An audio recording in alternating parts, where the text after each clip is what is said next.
Now, ladies and gentlemen, our second speaker, wow, what a bio. For the last 30 years, Mr. Tan, excuse me, has led our multinational teams responsible for the creation of innovative products. He's a creator that became global standards. He previously held executive positions in HP Laboratories and Palo Alto, reorganized Seagate Technologies global IT and manufacturing strategy from its California headquarters, set up Hewlett-Packard's disk drive manufacturing operations in the UK, and led the establishment of the two industry standards on storage technologies and on disk security. His bio reads 3 pages, so I'm going to stop there right now to tell you about preparing the next generation. What do we do after AI arrives? Ladies and gentlemen, he is Vice President of Strategic Management, Silterra Malaysia, Mr. Tan Eng Thong.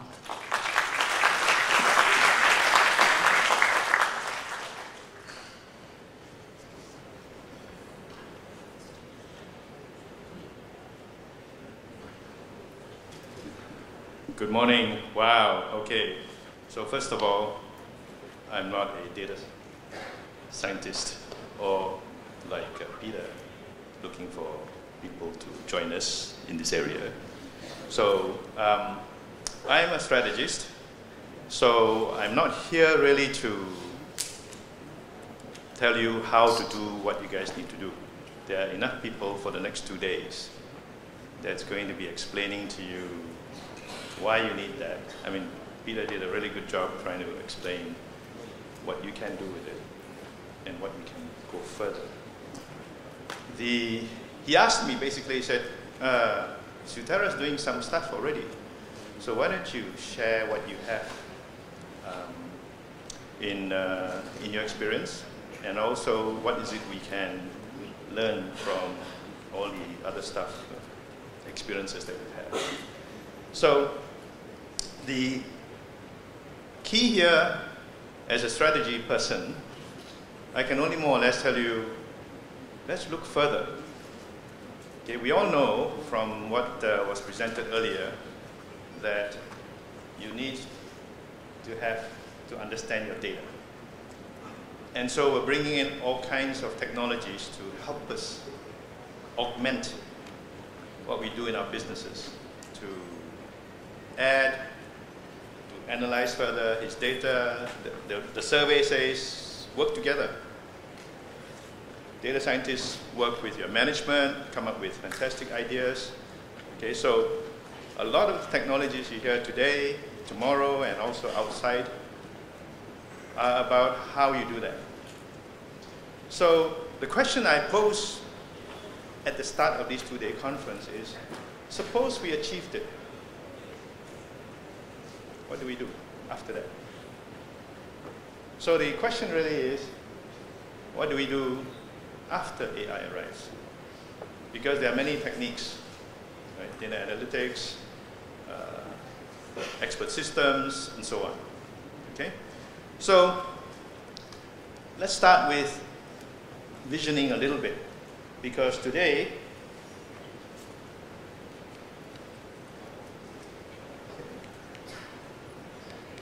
here we go. Okay, today we already have factories automated where you can see physically nobody there. These are factories that are out there already today. Nobody's there. More advanced factories, lights out. Many years ago, actually about 20 years ago, I was I visited a factory in Japan, Seiko, 20 years ago. And Seiko was basically, they were making 3.5-inch floppy disk drives. If anybody knows what a floppy disk drive is. Okay. I know what a floppy disk drive is. Oh, very cool. Yeah, I'm that old. I'm not asking. Do you know what a DAT is? Media Prima people know. Oh, okay. Radio DJ also know. DAT. I just wanted to talk next to you. Oh. DAT. There we go, sir. Thank you. All right. Ooh. My lucky day. So the key part here is, in Seiko, their factory 20 years ago was completely automated and lights out. And it was in the middle of a farm, rice paddy fields all around it. 20 years ago, they already had this. Okay. What they were doing, basically, they were making floppy disks, and they were just automated. So when we came in to visit, they switched on the lights for us to see. Basically, nobody's there. So now if you imagine what could be done or what has been done in some places around the world on that, that's a factory. Is that what we want? You don't have a choice. Okay? Even Seiko, with their floppy disk, no longer is there. Today, the advances are moving forward in the data side. So in the data side, we're now able to do many more things. You've heard about how Media Prima and Harian was doing, analyzing users. There are more advanced technologies today. They're helping you recognize people. So once you recognize people, you can do other things, security, authentication. We all go through immigration today. Put your passport in and you recognize and you pass through. So now imagine where all those applications could be used. Okay. We don't have to today. Many things are happening even as we speak. When you use Waze, there's intelligence in there to tell you where to redirect your driving so you avoid traffic jams. Okay. Things that get posted to you on email and so on. So those are now into the digital world. Physical to digital. All that is using the technologies that we're talking about today. We can even do that. Well, not we, but some people do. And where else can we go? That's a cruise missile. That's what you're talking about today in Saudi Arabia and so on, right? Technology is neutral.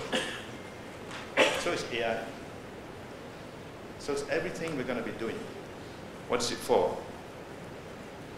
So, one of the things that, in fact, we talk about, and you already have reports, analyzing, discussing, and also presenting what would happen, what you need. Just to add on to what Peter's saying, there's an IBM report that just was published last month that said in a survey of about 12 of the largest economies in the world, 12, they're predicting 120 million people will have to be re-skilled. 120 million re-skilled or lose their jobs. So the question is, what are we going to do, right? So one of the things why I'm here also is to share with you, we have no choice, it's all going to happen. Why? Because Sutera alone, if you don't know who Sutera is, let me show you. We are actually helping some of that today. You may not know, Sutera is a Malaysian company. So we're developing technologies today that is actually helping, enhancing, and our customers are saying, can you help us do that? What are they? I'll give you 4 examples. We're developing chips for IoT. We're doing sensor technologies for cars. So you have the autonomous driving. We're already developed and launched DNA sequencing chips that require huge amounts of data to analyze and put together your DNA. We're developing next generation high-speed photonics chips, basically chips that now use light instead of electrons. Why? Because the data centers are going to be so hot because of all this cloud computing, AI, all these other data analytics that they cannot afford to continue to air condition them. So air conditioning because it's hot. Hot is because it's using electrons. We use light, there's no heat. So we're already developing, they are already prototyping and working on it. Okay. We're developing next generation solid state, but magnetoresistive memory. You've probably heard it first time here today. It's called MRAM. Okay, it's magnetic. And it's faster, it's just as fast as SRAM. It will replace all of the memory we have today. And do not require power. We've already working with state-of-the-art companies from the US in Malaysia. So who is Sentara? So our factory is in Kulim. That's the factory. And we've been there since 2001. It's basically, we're a 3D printer company. So you all know what 3D printing is, but how do we make chips? Basically, to make chips, you're doing 3D printing except at molecular size. So until 3D printing came about, it was difficult for me to explain how to make chips, so now I can do it. So you have to use a technique called lithography. I won't go into that, but that's what we do. That's how you make those chips. But to do that, you have to have a factory like that. That's cleaner than an operating table in the hospital. And each of these machines are multi-million dollars. Each machine is between 2 to 5 million US dollars each. And we have 500 of them. How do we manage the whole thing? It has to be fully integrated. Continuous equipment monitoring, all performance tracking for every chip, every wafer, every machine, and we do it every second for all the machines. So we generate 500 gigabytes per month. We already have 17 terabytes. All those. So we do have to use that, and we have had to do it from day one, which was 2001. So now here the key issue is, so we have that, what do we do, how do we do? So this is some of the experiences we have. The key part that we have here is, you look at the data. So some of the things that Peter was talking about for online statistics is similar, except we're running it at 60,000 wafers a day. Each wafer is this big. And each wafer may have up to 4,000 or 5,000 chips inside. And each chip needs to be tracked. And then we need to know this wafer, where are the errors? And then is there a pattern going on in each of the wafers? If there is, then there may be a systemic problem for the process or the machine. Or maybe it's a handling issue. So if any one of you do Six Sigma, we have to identify whether it's a man, machine, or method. You have to go through all that. So our engineers, our managers have to go through this all the time, every day. In fact, we have management meetings 2 times a day. Every shift will have a report, what's happening, because once something goes wrong, it will be catastrophic for us. So, what is it that we end up learning about, which is where we're coming to? Our experience basically says that smart systems are only as smart as your original designers. For us, 2001. So we have to upgrade it, improve, make changes. To do what? I'm sure you all have issues. If you are having a factory, there is yield problems, customer changes. You want to introduce a new technology. Remember I just said about Seiko, nobody uses 3.5-inch drives anymore, 3.5-inch floppy disks. So what do they do with this factory? It may be good, lights out, computing, robotic, but when the volume goes away, what do you do with the factory? The robots can't configure themselves. What if a new design comes in? Who teaches the robots how to do that? So this level of thinking is about the future. What do we do? How do we do it? Keeping them updated. So our learning basically is to do with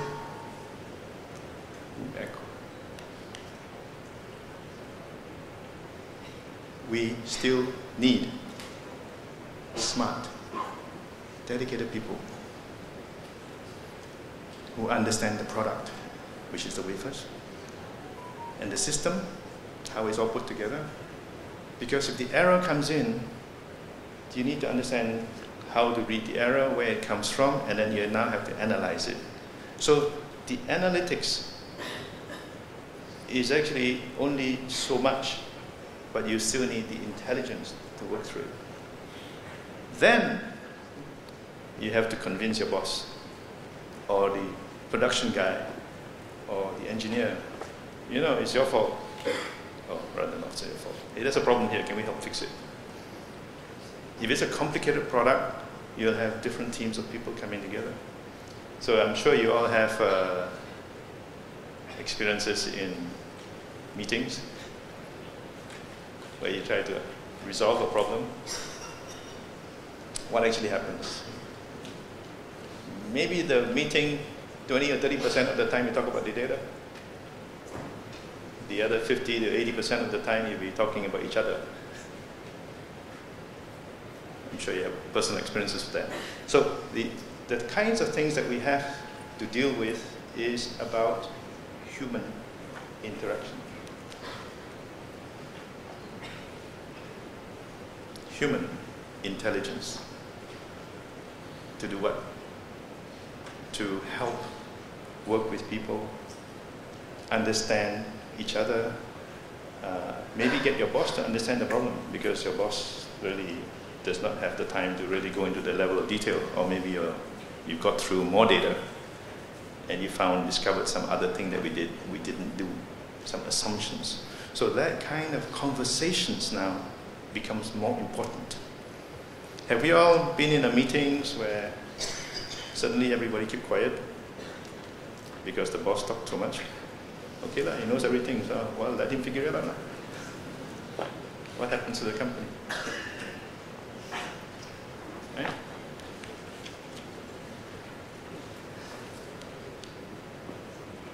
So, what we have is not just the experience, but let me share with you some reports. Harvard Business Review. The July-August issue, so this is just last month. That's what they say. Please go and grab a report.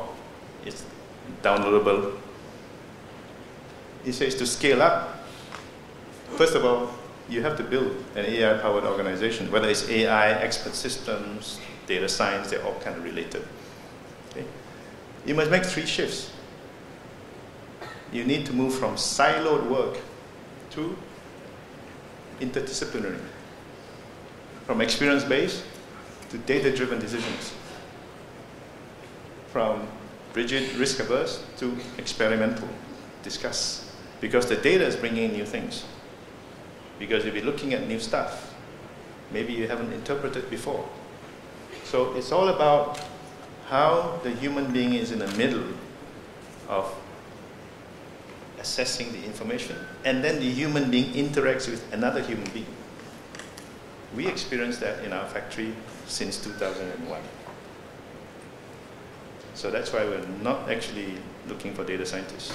We're looking for engineers who know how to become leaders. In our factory, we need people who understand the technology, who understand how to make a wafer, how to make semiconductors. And the data tells us how to make it better. Let me share with you another one. This guy. Some of you may know him. He's very famous in terms of AI. He's a kind of AI guru around the world, speaker. He basically says our jobs in the future is to create these kinds of people so that they can inspire, build teams. It's not my way or the highway, which many bosses feel like they're doing, right? And that's where dinosaurs have happened. It's about how you interact, how you move. Because if you don't, your competitor in Shenzhen is going to be using AI to kill you. Basically, that's it. That's what he's saying. Now, there's another report. McKinsey, we all know. This one is last year. It's talking about, this is an important one because it goes into the details. It talks about the shifts that we need. It acknowledges that automation is here and that it will accelerate the shift. And so it's pointing out that the shift is going to require leadership and human resources change in a very large scale. You can't just say, okay, 3 people. Yes, right now you may have a data analytics team, but their impact, just like Peter explained earlier, the impact goes all the way to the top. And then it comes back down and reorganize. You have to reorganize now to reach this new conclusion that you have. So it's moving from physical, which is what we're looking at, how do we get workers to make things, to higher, they call it cognitive and technological skills. Cognitive skills. How do you look beyond the data? So what do they mean? What are all these skills? This will take a little while to look at. So in this other report, their sister company, McKinsey, says, there we go, okay. There are 3 categories. Technological, which we all know, and we are all talking about in the next 2 days. It's also saying social and emotional and higher cognitive.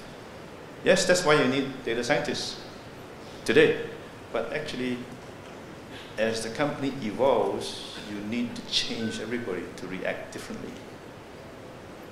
So, this chart here says skills less needed, more needed in the future. Importance today, low, high. So let's focus on this one, which is high importance and more needed in the future. This is a survey of quite a few, there we go, 3,000 businesses around the world. You have to acknowledge they're more advanced than us, right? What does it say? You look at this. Advanced IT. Okay? Critical thinking. Basic digital. So you see this blue stuff is here. Green, the blue, the green, and the yellow.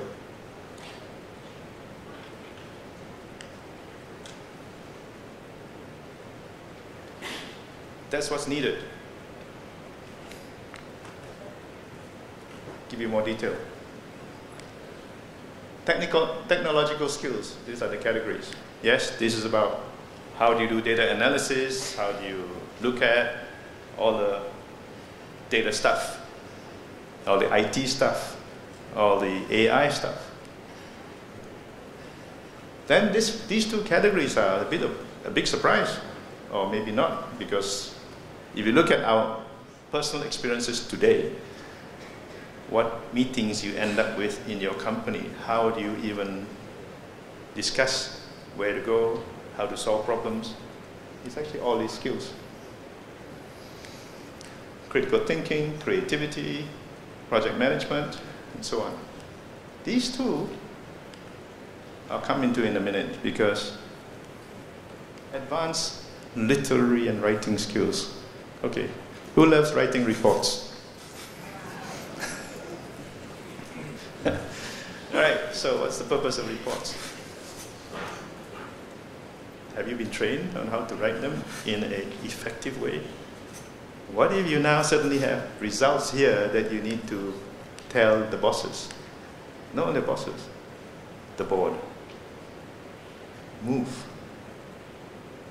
I met some people of you just now, some of you just just now before we started, you all have some very high-powered positions. What you do is major influence to the company. That's why you have your jobs, because someone in the company feel that we need to do this. The question is, how do you tell them the discoveries you've made? Okay? How do you tell them? It's here. How do you get the rest of the organization to work? It's there. So, let's look at it in preparing. Did you get trained on those areas? How did you get through that? I know there are degrees for that, but here there are workshops and conferences and things like this. How do we do this? Has anybody been actually trained? Do you have a degree? Do you have it as part of your tertiary education? Did they focus on that? But you graduate and you're supposed to do it. So, you have all this. We're going through all that. Here, this is the subject of these 2 days. How do we get there?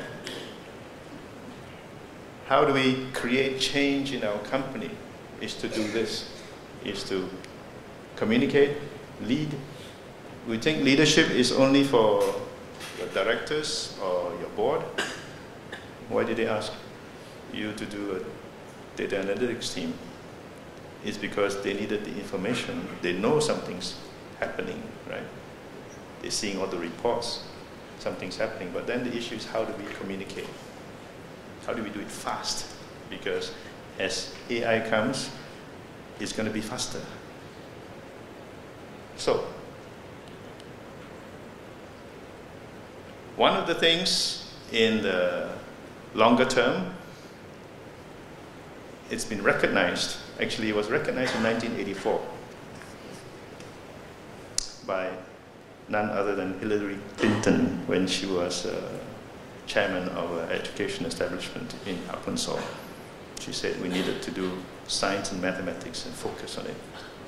And then in 2009, Barack Obama made it a policy for the US government and education policies. That's 2009. Since then, the rest of the world has started to follow up and call it STEM, saying how do we prepare the next generation?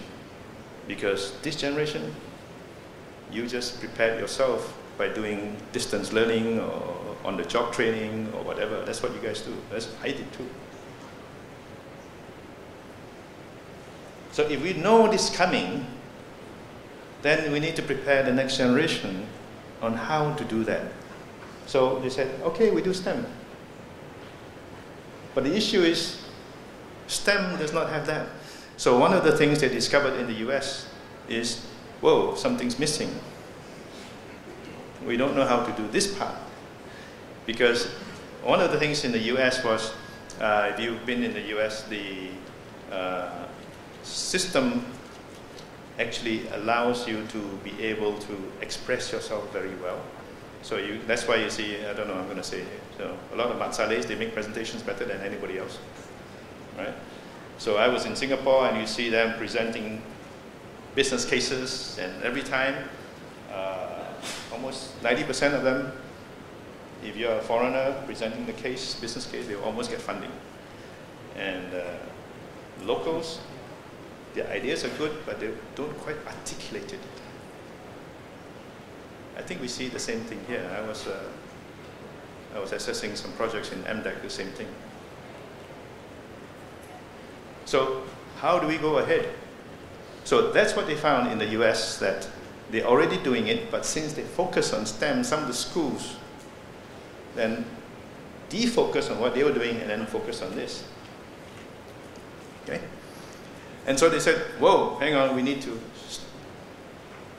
stem the change. Okay? So there isn't really a good way of doing it until those guys thought about it and said, hey, the guy who thought about it actually is John Maeda, is a president of a Rhode Island design school. He also happens to be a VC, a very famous VC. He said, let's add art. Add art to this. You go, whoa, hang on a minute, I'm not very good at art. Nobody taught us art. So let's explore a little bit what it means by art. Okay, it's not what we think. So what we usually think in Malaysia is fine arts, which is creating culture and painting. But actually in the US and other parts of the world, arts is a very large topic. It stands for liberal arts. So if you go to American universities, the first thing you do in university is liberal arts. First 2 years. What is it? It's humanities, fine arts, music, creativity, design thinking, language. It's basically how do you present your idea? How do you argue your idea? How do you make sure that it gets understood? But also at the same time, you hear the other guy and get inputs. That's how you get creativity. Creativity isn't sitting under a tree and just popping something up. It's usually is a combination of different ideas. So, but you know, this is a very, very ancient thinking. Because in ancient Greece, they call it liberal arts. They said, in order to take active part in civic life, something that ancient Greece, like debate, defending yourself in courts and other public duties. Basically, it's how to be a citizen. To be an effective citizen, you have to be able to articulate what's important for you, your life, and your work. If you can't articulate, how would the powers that be, in this case the Senate, how would they know what is important? There are no surveys at the time, no McKinsey said. Okay? So today, they include literature, philosophy, social and natural sciences, grammar, rhetoric. What's rhetoric? Rhetoric is being able to articulate and explain things in a different way. So if you can present, yeah.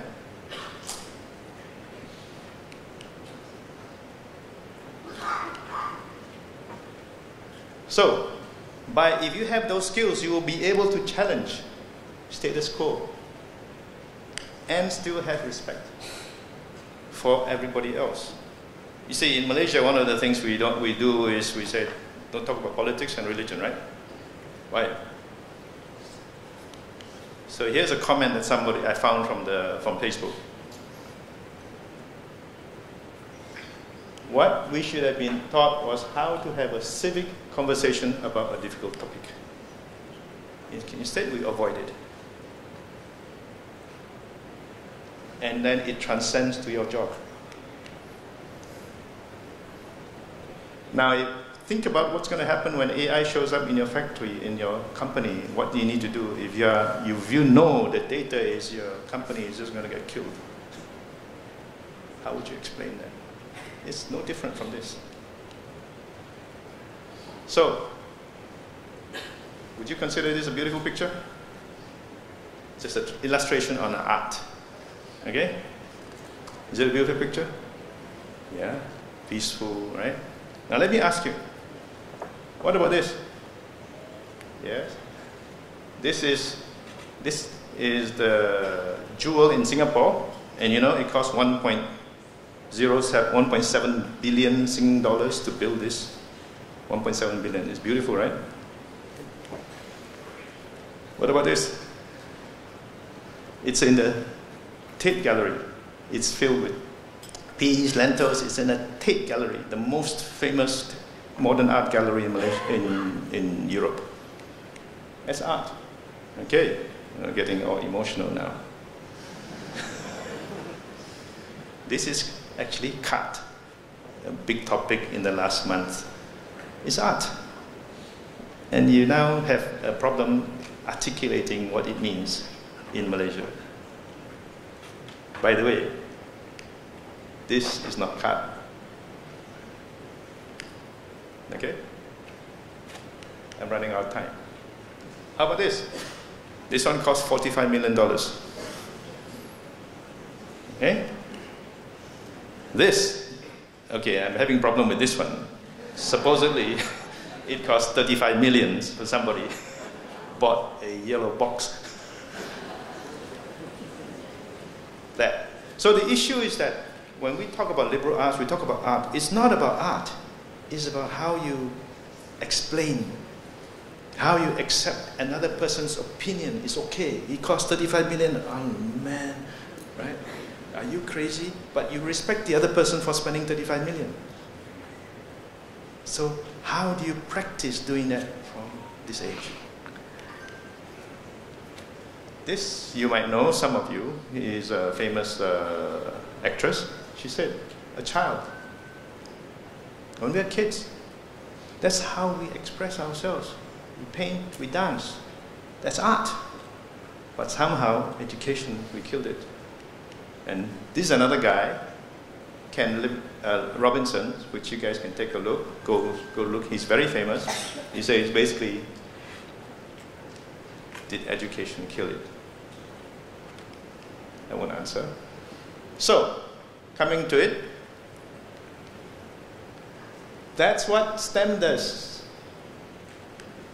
Prepare you to do all this stuff. Fine, no issue. We've got a whole system for it. But we need STEAM. Hello? The STEM will help you do artificial intelligence. But the STEAM, with it, together, will help develop human intelligence. Being human, being the human we're meant to be, not just left brain, but full left and right brain. That's what STEAM does for the next generation, because we're too late. We have to learn by ourselves.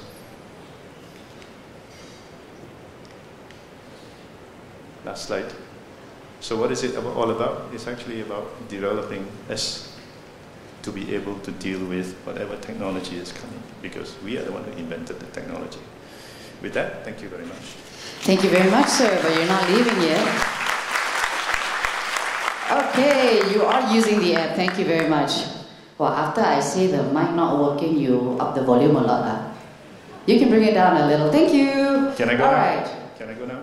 No? You got a question, sir? From Carol. Where's Carol? Hi, Carol.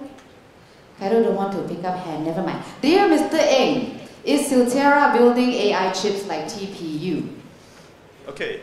Yes and no. First of all, AI chips require really, really advanced technologies because they are with technologies we don't have. What we are looking at is we're looking about creating AI chips. Still need supporting chips. So we have technologies to do supporting chips. So we're exploring that. Okay, I hope that answers your questions. In essence, for the last 30 minutes, what I learned as someone who's not data science is, as we're moving towards the future of AI, correct me if I'm wrong, okay? The people who are creating the future of AI need to be more human than now. To have the human capabilities to create an AI future, you need to be more human. Correct? Only half correct. Half correct only. Yes. Okay, Because you may go now. Yes, the other half are the users. Yes, you're right. I was thinking about the creators. Yes, of course I know about the users. But with that, are there any more questions for Mr. Engta before he leaves? Because he's leaving for good. He's got a flight to catch, I think. Yes, but I'll be around until lunchtime. Okay, you'll be around until lunchtime. Any other questions before we move on? Nope? Nope? Okay, grab them later. Thank you, Mr. Engta.